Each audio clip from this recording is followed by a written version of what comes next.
ஒரு மனுஷன் ஏன் பரலோகத்துக்கு போகிறான்? நரகத்தை குறித்தும் நிறைய சொல்லி இருக்கிறது, பரலோகத்தை குறித்தும் நிறைய சொல்லி இருக்கிறது.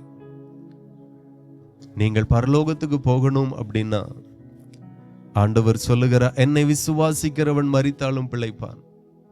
மரித்த பிறகு ஒரு பிழைப்பு இருக்கிறது. அதை யாருக்கு ஆண்டவர் கொடுக்கிறார் அப்படின்னா, என்னை விசுவாசிக்கிறவனுக்கு நான் அதை கொடுக்கிறேன் என்று ஆண்டவர் சொல்லுகிறார்.